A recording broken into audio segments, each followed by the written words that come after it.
Olá, boa noite. Seja bem-vindo ao Jornal da Alterosa.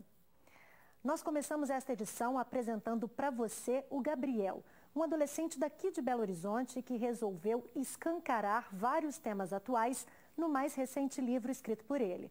A adoção, os novos modelos de família e o bullying que afeta milhares de crianças e adolescentes estão entre os assuntos abordados. A meta do jovem apaixonado por literatura é arrecadar recursos para a impressão de exemplares a serem doados para bibliotecas públicas e particulares de todo o estado. Gabriel tem 14 anos e está no fim do ensino fundamental. Mas a paixão pela literatura não é de hoje. O adolescente escreveu o primeiro livro quando tinha apenas 9 anos de idade. O primeiro livro foi um projeto da primeira escola que eu estudei, que a gente tinha que escrever um livro contando a própria vida, só que em forma meio de poesia, de forma mais lúdica. A obra Meu Pai Cria Pinguins, que se refere à relação intensa de afetividade desses animais, é o seu mais recente lançamento. Em parceria com o pai, o adolescente criou um personagem que traz na história dele assuntos como bullying, adoção e diferença social. O João, ele é um menino, a história começa com ele mais novo, ele era um menino órfão,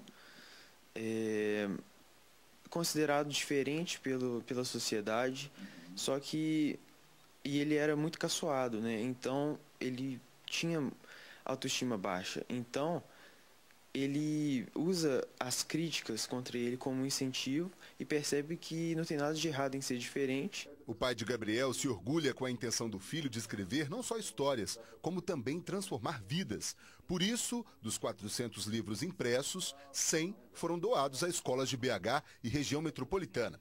Agora eles tentam um financiamento coletivo para fazer outros exemplares e assim poder chegar a crianças e adolescentes de várias partes do estado. Então o livro ele é mais focado em crianças de 6 a 10 anos, mas o livro também pode ajudar não só pais, como professores e educadores a levantar essa questão, esse debate do bullying, da agressividade, né, que é uma agressividade constante contra a mesma pessoa, que a sociedade tem que ter mais tolerância, que isso tem que começar com as crianças. O nosso mundo está um mundo muito egoísta, né, muito individualista e tal. E a gente consegue preencher o vazio quando a gente se volta para o outro. No nosso site você encontra as informações para participar do financiamento coletivo. Acesse alterosa.com.br/JA. Quase 4.000 comprimidos de êxtase foram apreendidos pela Polícia Civil. O promotor de uma casa noturna da região centro-sul de Belo Horizonte foi preso suspeito de ser o dono da droga, que, segundo as investigações, era distribuída em várias baladas da cidade. A droga vinha de São Paulo via Sedex. Ao todo, 3.808 comprimidos de êxtase foram apreendidos. Os policiais encontraram o material escondido na casa da namorada do preso, mas as investigações mostraram que ela não sabia de nada. A mulher é de outra cidade e tem um apartamento em Belo Horizonte. Vem apenas para estudar e o namorado tinha a chave. Walter Ernesto Godard, de 24 anos, é de Sabará. É primo do atual prefeito. É promotor de uma casa de shows em Belo Horizonte. E, segundo a polícia, vendia droga em várias boates da capital. Em média, por R$50 cada comprimido. O jovem faturaria cerca de R$200 mil com todo o material apreendido. A gente vai investigar se ele agir com outras pessoas e essas pessoas vão ser identificadas, indiciadas e a gente vai pedir a prisão delas. A gente acha, né, não está comprovado na investigação, que tem mais de um ano que ele promovia o tráfico de drogas. A Polícia Federal, junto com a Receita e o Ministério Público Federal, deflagrou uma operação para desarticular uma quadrilha suspeita de fraudes fiscais na fabricação e comercialização ilegal de cigarros. Um empresário do sul do estado, apontado como cabeça da organização criminosa, estaria fora do país. O homem tem um mandado de prisão em aberto contra ele. Ao todo foram cumpridos 20 mandados de busca e apreensão e 4 mandados de prisão temporária em 4 estados. Foram apreendidos computadores, HDs, mídias de armazenamento e diversos documentos que agora serão periciados. Segundo a polícia, a organização criminosa teria gerado um rombo de 2 bilhões e 300 milhões de reais aos cofres públicos em tributos não pagos. De acordo com o doutor Alexander Castro de Oliveira, delegado delegado federal de Varginha, Rafael é suspeito de participar de um esquema de fabricação de cigarros ilegais e de sonegar impostos.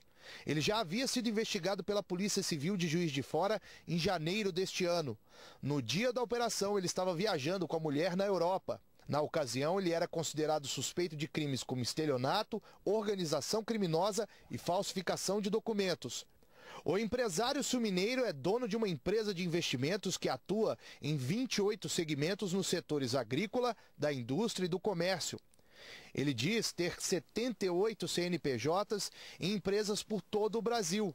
O empresário foi candidato à Prefeitura de São Gonçalo do Sapucaí na última eleição pelo Partido Republicano Brasileiro, o PRB. Rafael foi o segundo mais votado, com 4.470 votos, mas a candidatura foi indeferida. Na prestação de contas, o empresário divulgou no site do Tribunal Superior Eleitoral uma lista extensa de bens de mais de 180 milhões de reais. Patrimônio que chama atenção. Rafael é dono do grupo Góes e Silva, empresa que ganhou visibilidade por deixar o patrocínio do Boa Esporte, após o clube contratar o goleiro Bruno. O empresário está viajando com a família em Orlando, nos Estados Unidos, como mostram essas fotos publicadas nas redes sociais há 2 dias.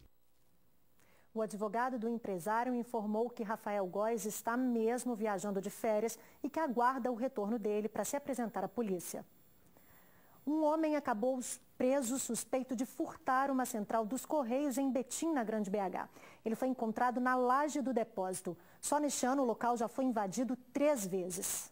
O alvo do arrombamento foi o centro de distribuição dos Correios, que fica aqui na rodovia Fernão Dias, em Betim. A Polícia Federal foi chamada porque o órgão é de administração federal. Peritos estão no local, eles fazem uma varredura para verificar o que é que foi levado, as pistas foram deixadas no local. A informação que a gente recebeu é de que um homem foi preso, ele estava em cima da laje do banheiro se escondendo, quando um funcionário dos Correios chegou ao local acompanhado da Polícia Militar. A informação dada por funcionários aqui dos Correios que não podem aparecer é de que somente este ano foram 3 arrombamentos e ainda houve o roubo de um para-raio. Ninguém até então teria sido preso. Outra informação que nos chega é de que, ao todo, os Correios da região, tanto o CDD, o Centro de Distribuição, quanto outros Correios no centro de Betim, também já foram alvos de arrombadores que chegaram a levar objetos.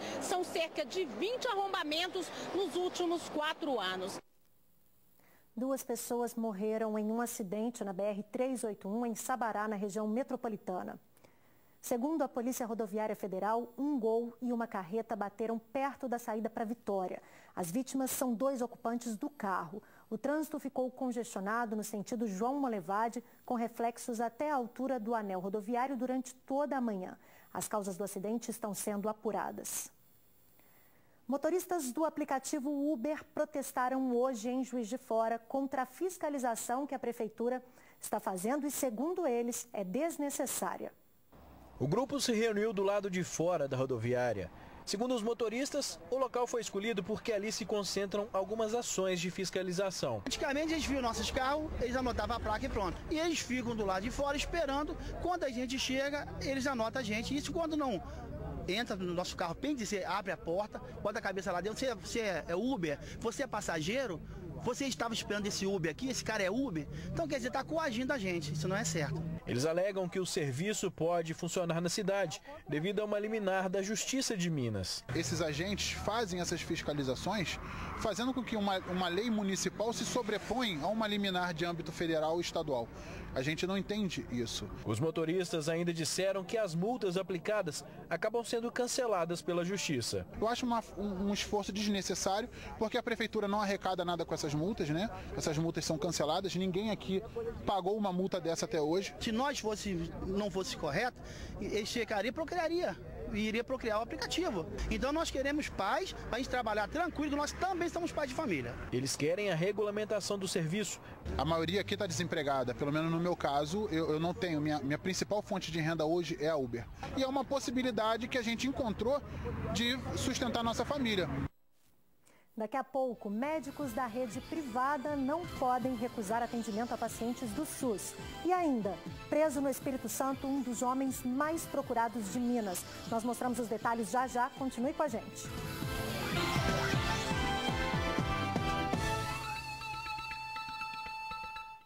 Os pacientes de urgência e emergência que derem entrada em hospitais privados conveniados com o Sistema Único de Saúde agora têm o atendimento garantido. A determinação é do governador Fernando Pimentel, que sancionou a lei que proíbe os médicos a recusarem assistência gratuita a quem não possui plano de saúde. Com a nova legislação, que já está em vigor, as instituições vinculadas ao SUS têm que realizar o atendimento integral e totalmente de graça para todos os casos considerados graves. Se o paciente solicitar, a instituição também terá que entregar um documento comprovando que o atendimento foi realizado sem nenhum custo. Fica sob responsabilidade do hospital apurar denúncias de cobrança indevida por parte dos profissionais. As regras valem para as unidades de saúde que integram a rede pública de saúde do Estado e todas aquelas que recebem recurso público ou subvenção ou subsídio do governo por meio do SUS para manutenção das atividades. O PROCON e a Câmara Municipal de Nova Serrana fazem uma chamada pública para identificar os principais problemas com relação ao abastecimento de água e o tratamento de esgoto na cidade, que fica no centro-oeste do estado. A medida foi adotada por causa das reclamações, principalmente sobre a falta d'água. De acordo com o diretor do PROCON, o objetivo é identificar falhas na prestação de serviços por parte da Copasa. Para fazer a denúncia, basta acessar o site, clicar no banner e preencher o formulário.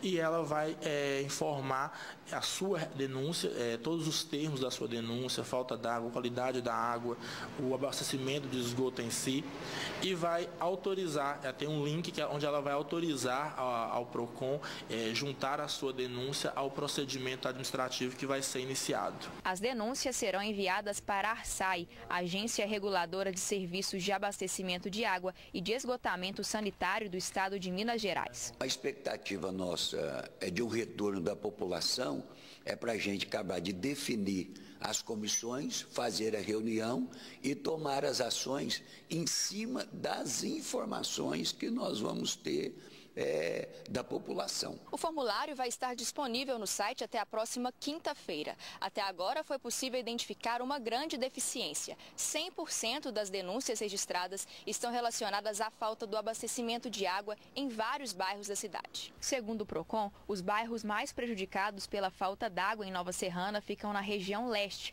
como Conceito Elias, Planalto e Boa Vista. São cerca de 20 bairros com aproximadamente 35 mil moradores. As pessoas trabalham a semana toda, quando chega no final de semana nunca tem água para poder lavar roupa, para fazer as coisas de casa, sempre falta água. Muita gente não tem condições de comprar água mineral para tomar, às vezes fica até sem fazer a comida para as crianças. A primeira suspeita é de que, por falta de plantonista e por picos de energia, as bombas estejam sendo desligadas e quando chega o começo da semana e percebe-se que houve essa falha, as pessoas já passaram 3 dias sem água. A segunda suspeita é em relação a um racionamento velado. A empresa ela pode estar suspendendo o fornecimento em algumas regiões para conseguir abastecer outras. Em nota, a Copasa informou que estão sendo realizadas obras na cidade para melhorar o fornecimento de água, principalmente nos bairros que ficam nas partes mais altas de Nova Serrana.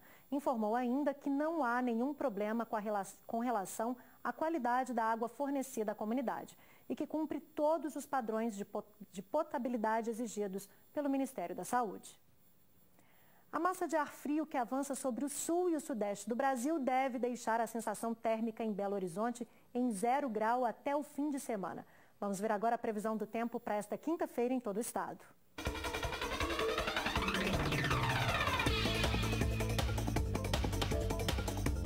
Sol entre nuvens no norte, no Triângulo e no sul de Minas. Nas outras regiões, há possibilidade de chuva fraca. Na capital, mínima de 11 e máxima de 22 graus.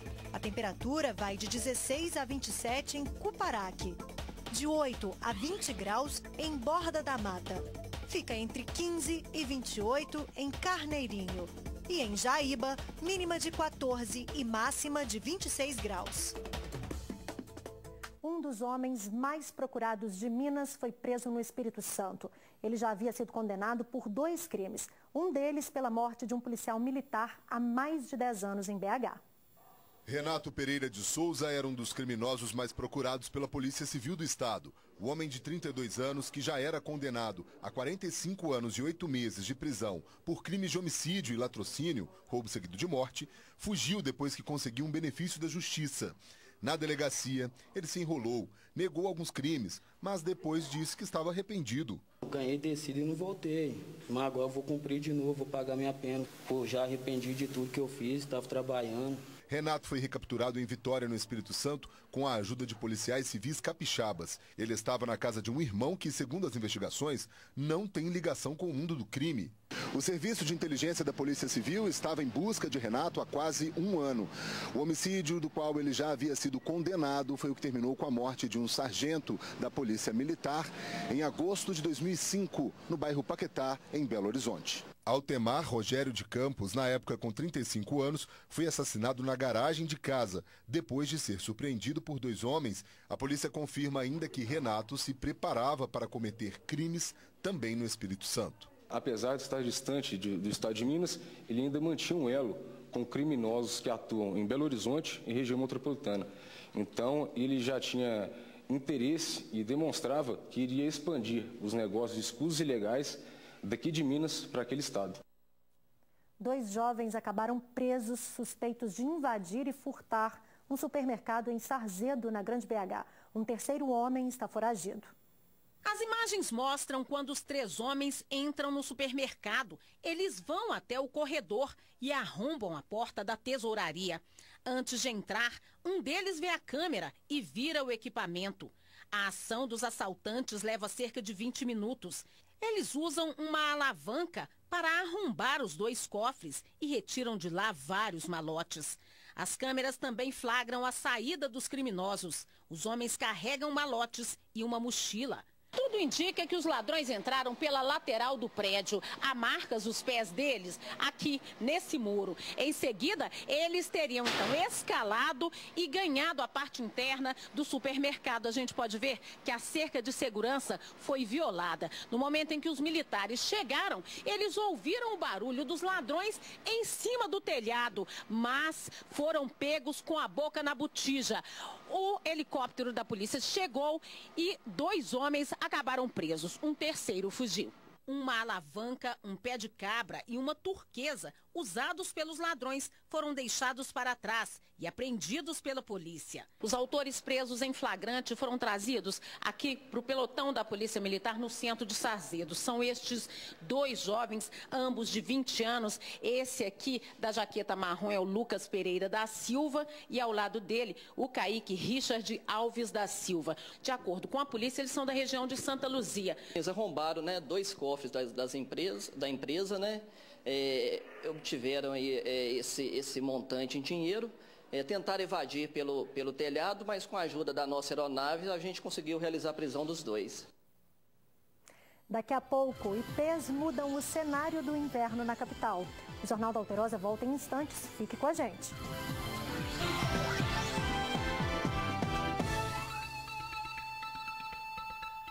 Os IPs já começaram a enfeitar as praças, ruas e avenidas de Belo Horizonte. Até setembro, cada cantinho da cidade vai seguir um ciclo de cores, começando pelo rosa, depois o roxo, o amarelo e o branco. É impossível deixar de registrar tanta beleza.